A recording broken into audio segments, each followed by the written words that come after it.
Your number one job as a real estate agent is to create, build, and maintain relationships. But the very first step that you have to take when creating a new relationship is creating rapport with the person that you're building that relationship with. Today, we're talking about 5 things you have to do if you want to create exceptional rapport, build great relationships, and ultimately sell more real estate. My name is Mark Ammons. And I'm AJ Ackerman. And we're Elevated Agents.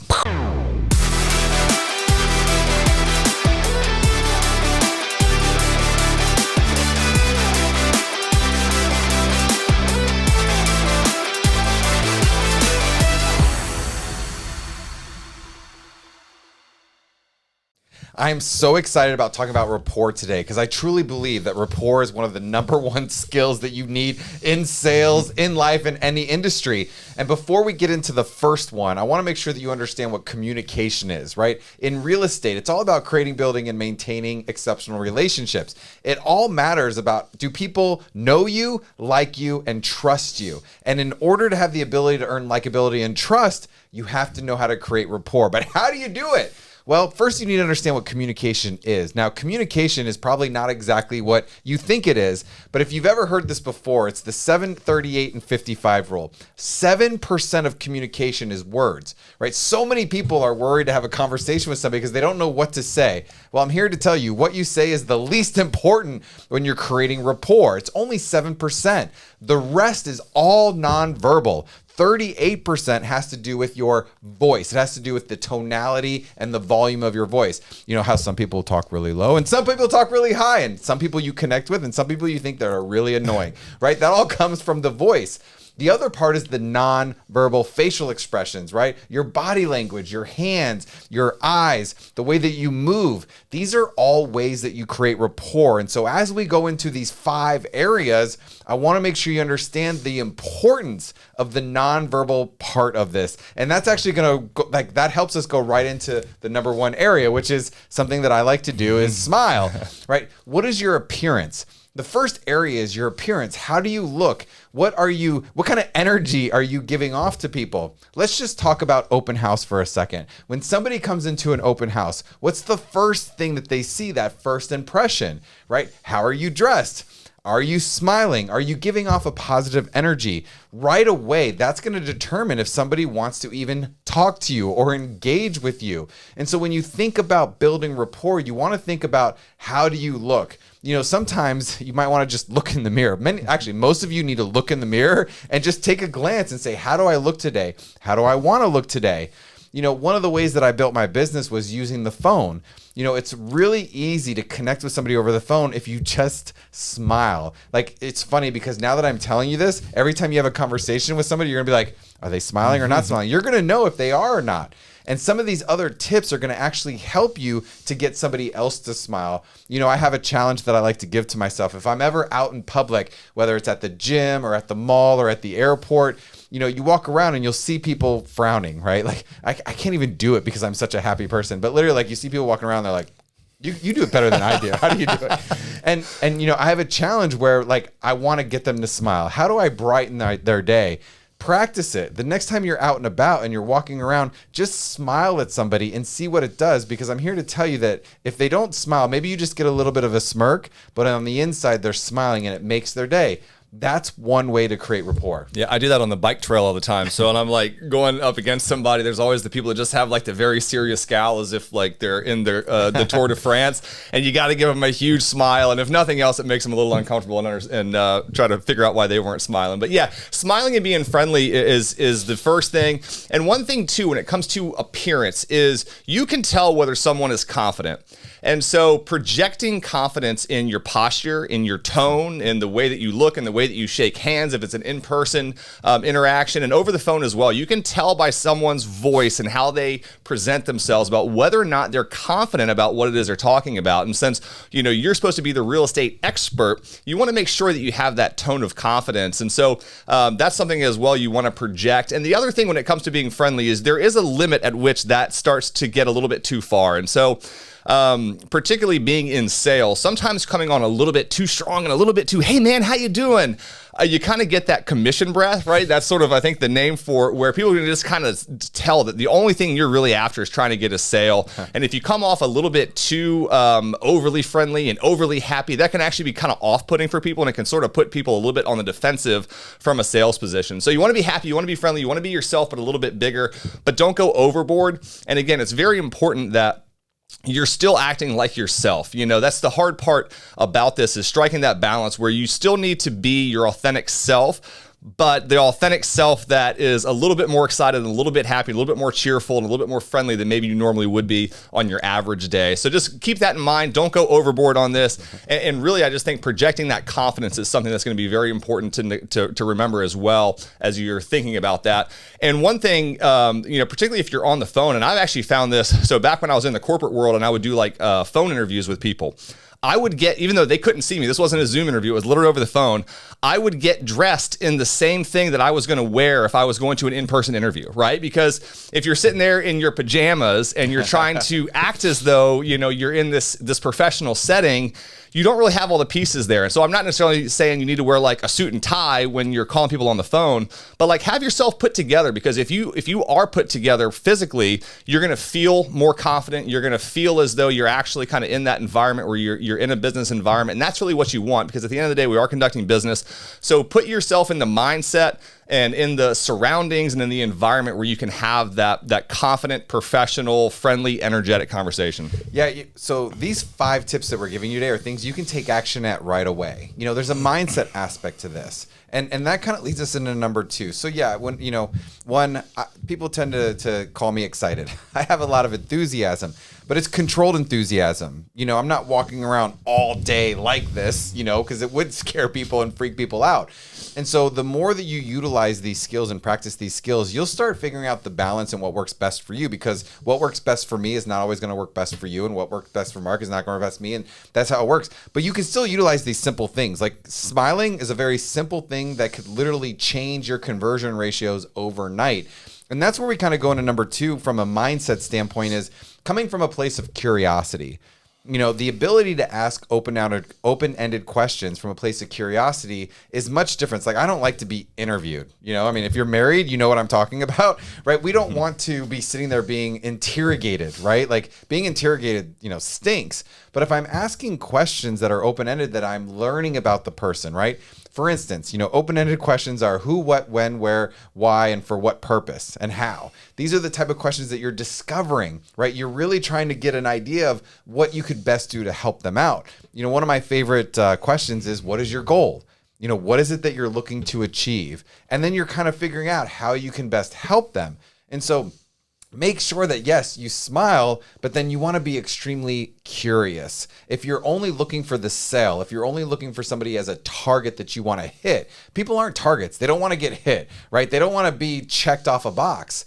They want to feel seen, heard, and cared for. And that's one way to build rapport, is because I'll tell you right now, the majority of agents do not do this well. And you will stand out by asking genuine, authentic questions about learning about them, learning more about their goals, learning about where are they from, what kind of family do they have, like really trying to understand who they are as a person instead of just trying to earn them as a client, because it's the relationship that you're looking for. You can earn them as a client after you create the rapport, right? Once you know somebody knows, likes, and trusts you, that's the opportunity to ask for business. Don't ask for business before you've created that rapport and you've asked those open-ended questions.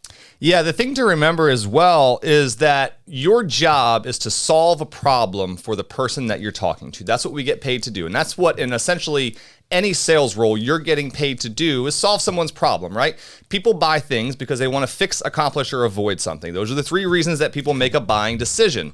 And without being curious and figuring out what it is they're trying to either fix, accomplish, or avoid, you can't properly solve their problem because you don't know what their problem is yet. So think about the curiosity part is just figuring out what their problem is, because once you can figure out what the problem is and what they're trying to fix, accomplish, or avoid, you can then formulate a better plan to help guide them down a path that's going to lead to the resolution of their problem. That's your job, right? You're the middleman between their problem and the solution, which is likely either buying or selling a house in the industry that we're in. And so if you can be genuinely curious enough to figure out what their current situation is, what they like about their current situation, what they don't like, what may be coming down the pipe they're trying to avoid, what they're trying to fix, whatever that is, it's going to put you in a much better position to present a logical path, the shortest path between where they are and where they want to go. And so the more information you have, the shorter you can make that path and the more clear you can make the direction where you all need to go in your relationship together to make sure that they ultimately get their problem solved. Yeah, and that goes right into the third one, right? And so the third one is active listening. You know, you ask all these questions, you're acting curious, but then you're just trying to think of the next question to ask. You know, if you're just trying to get all your questions out and you're not paying attention to the answers, and it's not just the answers, it's just like when we talked about in the beginning, communication is only 7% words. You need to be paying attention to their body language. You need to be paying attention, if it's a husband and wife, pay attention to both of their facial expressions, both of their body language. You know, it's funny, somebody told me a long time ago, you want to find out who the decision maker is.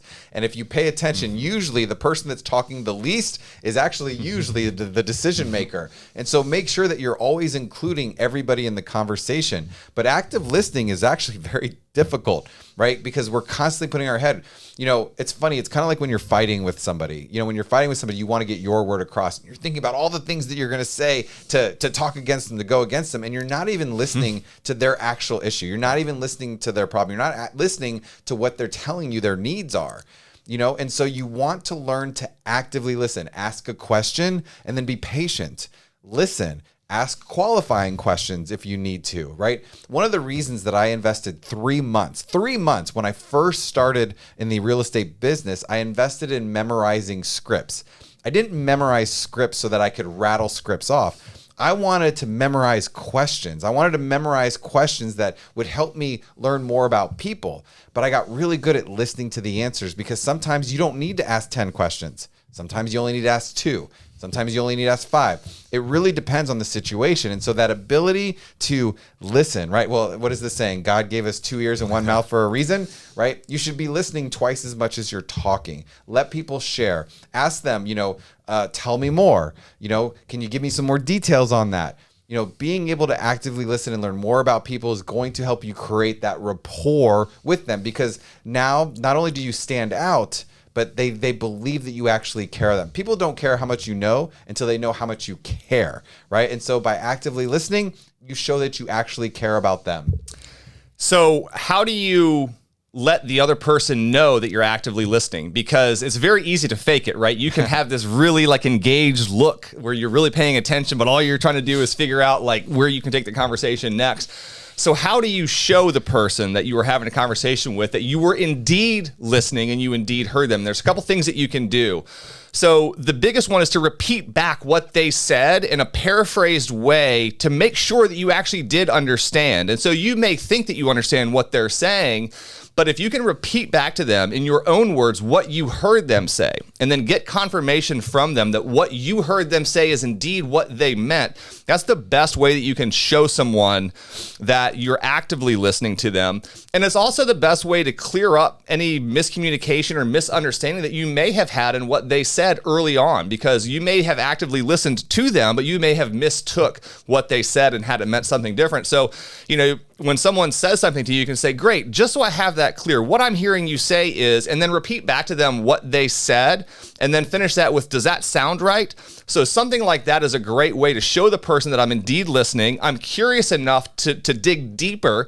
And so, you know, that's the other part too, is digging deeper, right? If someone gives you, I did a video a while ago about the most powerful one-word question that you can ask someone, and that's this question right here. Really? So that's a great way, again, to show someone that you're actively listening, is they make a statement and that's kind of like a surface level statement. You know there's more to it, and you just look at them and you go, really? And a lot of people, when they ask, you may have to ask that 2 or 3 times and they go, really? They're going to go ahead and start elaborating. And then here's the other thing that I would tell you you need to do to get more information out of people as you're actively listening is don't be afraid of silence.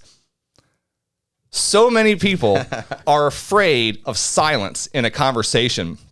what silence in a conversation does is it just creates room for people to then speak. So often we go back and forth, and as soon as the person is done talking, they don't even have the last word out of their mouth, and you're talking again.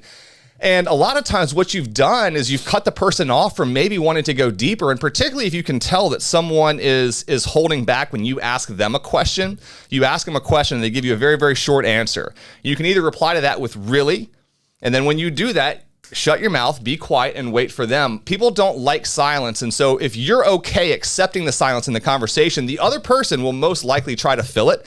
And they're going to fill it by giving you more information.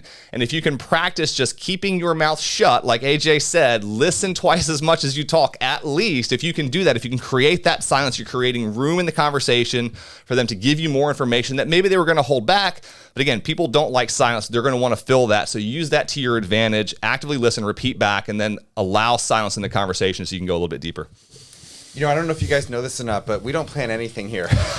And you know, that's what I love the most. Like if you hear us, we give each other the space to speak, and then we feed off of each other. It's the same thing as another conversation. Yes, we knew exactly what we were going to talk about today. We have a couple bullet points, but ultimately, right, we're having an open conversation with you, and we're just kind of sharing energy and ideas as we go through this, and it's super cool. You know, how would you like to know how to create rapport in less than 10 seconds? Would you like to know? Go ahead. Would you like to know? So number 4 is mirroring and matching. This can absolutely help you create rapport almost instantly if you do it in the right way. What do I mean by that? Well, there's a couple different ways you can mirror and match. You can mirror and match by tonality. So when I used to make cold calls and I would call, sometimes I would get somebody who was sleepy. Sometimes I would get somebody who was super cheery. And sometimes you get somebody who's a little bit angry that you just called them and for no apparent reason. Well, if you match their tonality, right? Who is this? This is AJ. It automatically creates rapport. And then once you create the rapport with somebody, you can move them along the conversation.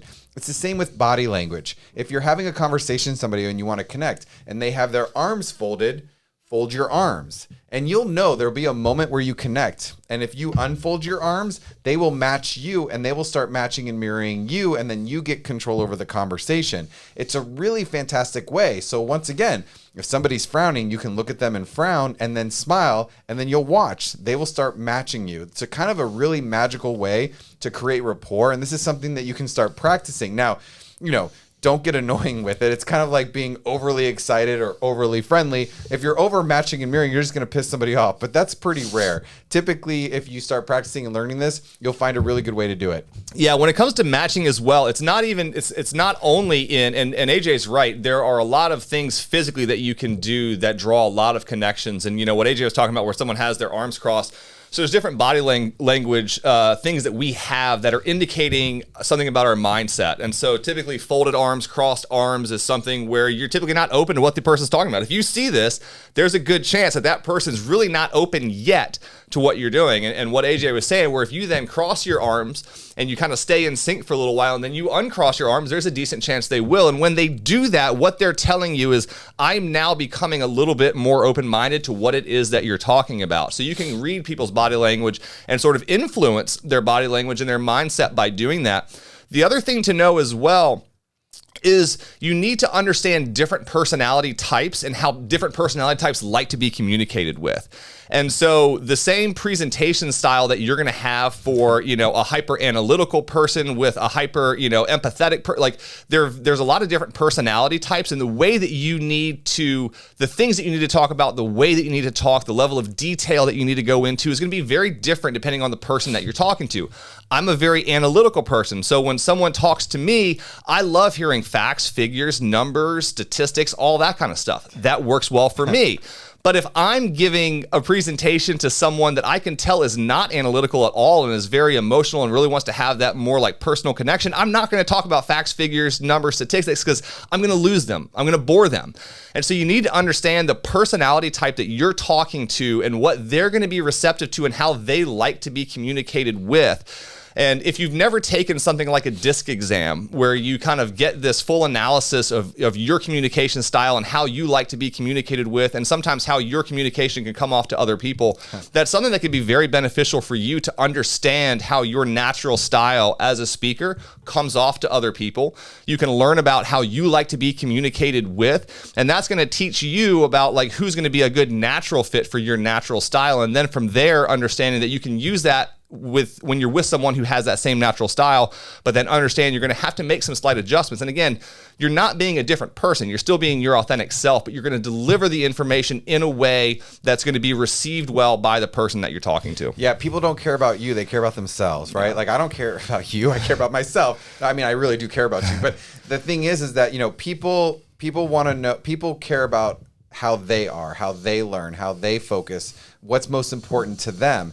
And this is all about your ability to influence. And so understanding personality styles is the same thing as matching and mirroring, right? If you can match their personality style to help influence them for their benefit, right? Because if they're like, hey, listen, we really want to buy a house. Great. I would love to help you buy a house. But you also have to match and mirror their style. You have to help influence them in a way that they can make the best decision for themselves. And that's a great way to do it. You know, one of the other things, and the last thing for number 5 is, you know, have some empathy for people, right?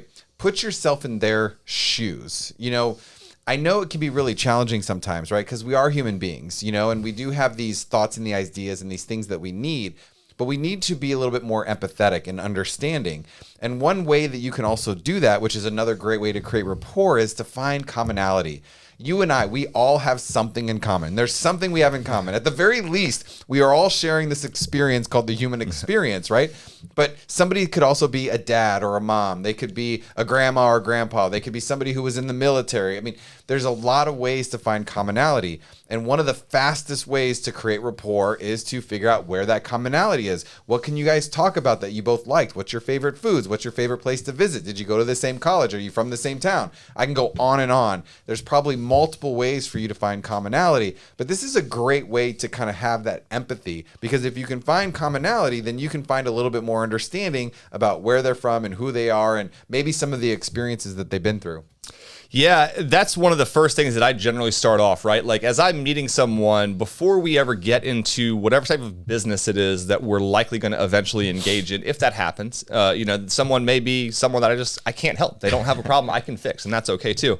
But one of the first things that I try to do is find some commonality early on in the conversation, because it's a great icebreaker. You know, smiling and being energetic is a great way to kind of lower someone's guard and relax them a little bit. But then if you can find that commonality early, you know, we all like to, again, people like to talk about themselves. And the great thing about finding commonality is it gives the other person a chance to talk about something that they care about, that's important to them, that they can kind of tell you a story about, that you can then actively listen about. Now you kind of feel like you have this connection. Again, that could be, you know, I've lived a lot of places. So I always want to figure out, where did you live? How long you've been there? Where were you at before that? Oh, where'd you grow up? Are you from there originally? There's a chance that most people, I've either lived or visited wherever it is they're from, or I know someone, you know, I have friends in all 50 states and a multitude of countries. So there's always a way you can make a connection on location, and then figure out, what do you do for a living, right?